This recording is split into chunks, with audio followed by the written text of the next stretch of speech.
Tin giải trí văn hóa xã hội xin kính chào quý vị và các bạn, có những tin chính sau.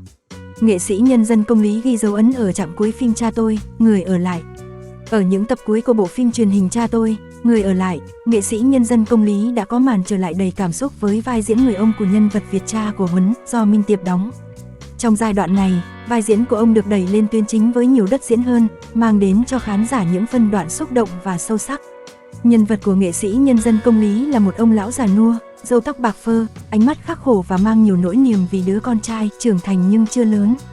Dù tuổi cao, sức khỏe yếu, ông vẫn phải gồng mình lo lắng cho Huấn, người con trai mãi chưa trưởng thành, lông bông và thường xuyên gây rắc rối. Khi Huấn vướng nợ và bị đám côn đồ đập phá nhà cửa, ông vẫn quyết tâm không tiết lộ nơi con trốn tránh, thậm chí suýt bị chúng ném xuống ao. Một trong những cảnh phim khiến khán giả xúc động là khoảnh khắc ông được cháu trai Việt về thăm và nấu một bữa cơm gia đình.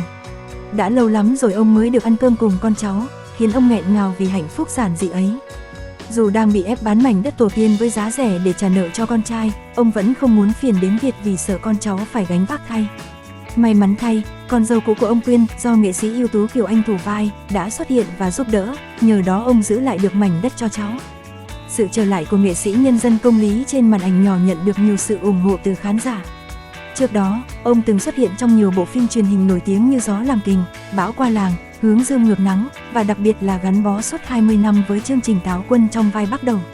Sau khi gặp vấn đề sức khỏe năm 2021, ông phải tạm ngừng hoạt động nghệ thuật để điều trị và phục hồi tại Nhật Bản. Tuy nhiên, nghệ sĩ nhân dân Công Lý vẫn thỉnh thoảng tham gia các phim truyền hình với những vai diễn nhỏ, đầy cảm xúc.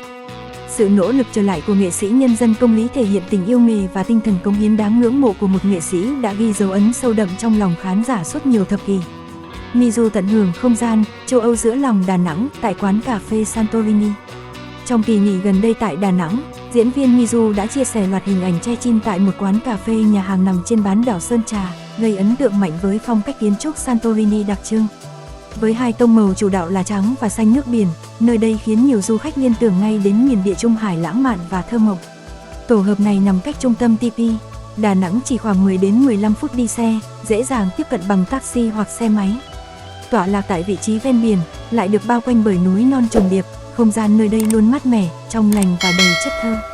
Mizu ghé thăm vào một buổi chiều nhẹ nắng, tranh thủ ngắm nhìn cảnh biển, thưởng thức một ly đồ uống mát lạnh bên khung cửa sổ xanh nổi bật và lưu giữ những bức ảnh đẹp trong ánh chiều dịu dàng. Mỗi góc nhỏ của quán đều được chăm chút tỉ mỉ, từ những bức tường trắng tinh khôi, cửa sổ xanh biển đậm chất Santorini, đến ban công rực rỡ hoa giấy, cột đèn kiểu châu Âu, tạo nên bối cảnh sống ảo đẹp không góc chết. Trước quán là bến thuyền nhỏ với các thuyền neo đậu treo cờ đỏ sao vàng, chi tiết mang đến sự giao thoa thú vị giữa nét Tây, hiện đại và chất Việt truyền thống. Từ đây, du khách có thể nhìn ra toàn cảnh thành phố Đà Nẵng từ phía xa, đặc biệt lộng lẫy khi hoàng hôn buông xuống. Quán mở cửa từ sáng đến khuya, phục vụ cà phê, đồ uống và các bữa ăn với thực đơn phong phú.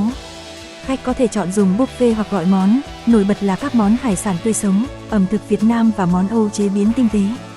Vào buổi tối, quán thường tổ chức các buổi biểu diễn nhạc sống để phục vụ thực khách.